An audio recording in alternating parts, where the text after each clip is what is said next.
Welcome back to जागो दुनिया।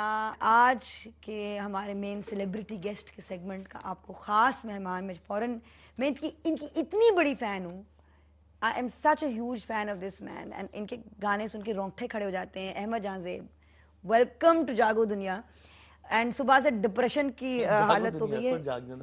जाग जाओ, ये पूरी रात नहीं सोए नाजरीन, और मेरी तरह ये भी ज़ॉम्बी बने हुए हैं।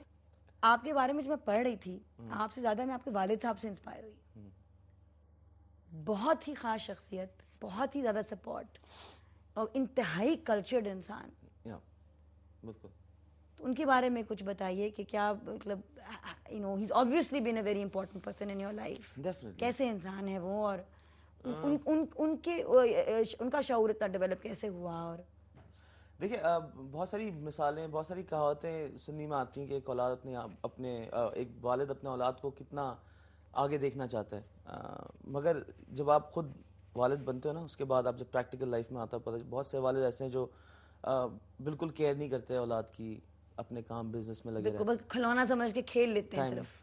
I think my father at this end has been a complete father in all aspects. So my mother passed away at the age when I was 11, 12. God. She had breast cancer and she passed away. तो 11-12 साल की उम्र, from that age till this point, he has been mother to me. He has been everything to me, a friend. I'd share everything with him. Even my, innermost secrets are being shared with. Wow. So he's the best friend also at the same time. तो grooming में जितना उनका हाथ है, बैठते किस तरह, उठते किस तरह, बात किस तरह करते हो, तो मतलब आई थिंक टोटली मेरे अब्बा मेरे अंदर जिंदा हैं, वट एवर यू सी। तो तहजीब, तमीज़, ये सारी चीज़ें सिखाई गई हैं। और आई थिंक मैं उनकी आंखों में जितना फायर और पैशन और वो सारी चीज़ें देखता हूँ ना, इट्स अनबिलीवेबल। मतलब एहसास होता है कि हाँ, इस ज़िंदगी में अगर मकसद है जीने का तो वो इज़ माई इंस्पिरेशन।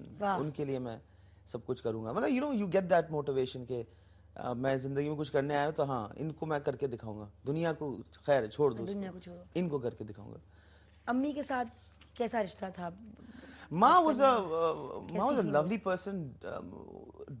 मैं आपको क्या बताऊं, आई थिंक आपके अंदर बड़ी कैरेक्टरिस्टिक है उनकी, वेरी जॉली, फन लविंग, हर चीज़ पे बात करना, चुलबुली सी बहुत, और आई थिंक मुझे जितना उस औरत ने, I think visually, because my mother in the last stages couldn't actually get up from her, or from a seat, and she couldn't tell me, मतलब इशारों से बताती थी कि अच्छा तुम यूं कर रहे हो, तुम अपना यूं मुंह रखो, अपना यूं सर ऊपर रखो, अच्छा बाल यूं, सब सामने बैठ के ना, she used to tell me. शुरू तक तो वो अम्मा ने बड़ा रेजिस्ट भी किया कि कहाँ डाल रहे हो मेरे बच्चे को, इसमें क्यों कर रहे हो, इसको वो बनाएं, इसको ये करें वो करें, बट वही कि अब्बा जीत गए इन द एंड। मतलब वो कहना कि देखो ये बच्चा, मैं इसको कुछ बनाऊंगा, और उन्होंने कुछ देखा, I think from a very young age. My mother couldn't believe it. Very young age, by the way. आप 4 साल के थे? या मैं 4 साल से स्टार्ट किया। मतलब मैंने पहली परफॉर्मेंस मेरे ख्याल में 4 साल की उम्र में थी। मेरी फर्स्ट परफॉर्मेंस नीलाम घर में थी। उसके बाद जो फर्स्ट 5 साल के थे आप? 4-5 साल? 4 साल का था। 4 साल जी जी जी, मतलब 4 साल पीरियड, मतलब आई वाज 4 इयर्स। मैंने पढ़ा कि कहीं आपने किसी 10,000 लोगों के सामने भी, that was at the age of 5, मतलब 4-5 के दरमियान में ही मुझे एक दिन किसी महफिल में अब्बा ने कहा कि लेकर जाना है तुमने, और तुमने गाना है। अच्छा, my father was strict at times, but at the same time उनको ये पता था कि how to get the best out of a kid. उनको कैसे पता था कि आवाज में इतना सुर होगा? भाई वो बचपन से, उनका तो खैर नहीं कहूंगा, मगर he is a passionate listener. मेरे घर में हर जुमेरात को दावतें, यहाँ तक Neelam, deputy naval, how did he know कि ये हुनर है? सुन के उनका कान जो थे ना, वो बच्चे के कान, वो समझ गए कि बच्चे की आवाज टोनैलिटी है, कुछ कहती है।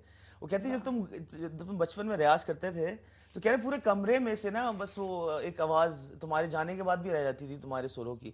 तो क्या तुम में कुछ था मैजिकल, कुछ थी बात ना। तो वो मैं आपको बताऊं सीरियसली, छोटी सी मिसाल बताता हूँ कि मुझे एक स्टेज पे बैठा दिया गया, और इस तरह था कि मैं जब नींद में था, मैं सो रहा था अम्मी की गोद में, और अम्मी उठाती है कि चलो उठ जाओ उठ जाओ उठ जाओ, और मैं जाके देखता हूँ तो इतने सारे लोग बैठे, और मैं आंखें रगड़ता हूँ, स्टेज पे जाके बैठ जाता हूँ।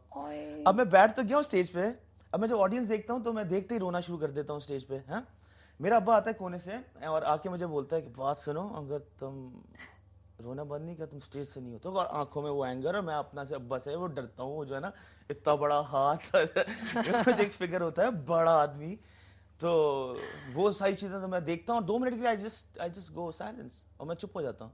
और वो फियर भी अंदर है और वो डर भी है। तुमने कहा तुम स्टेज से नहीं उतरोगे जब तुम गाओगे नहीं, और ये चुप करो जो रोना है तुमने। और मैं स्टेज के ऊपर 2 मिनट 3 मिनट के बाद चुप हो गया हूँ, और फिर मैं पहला गाना गाया। उसके बाद से आज दिन तक मुझे स्टेज फ्राइट नहीं है, ऑडियंस के सामने हम माय गॉड, वो पहला गाना कौन सा था जो आपने गाया? तो मैं यहाँ नहीं तो नहीं तो कहूँगा।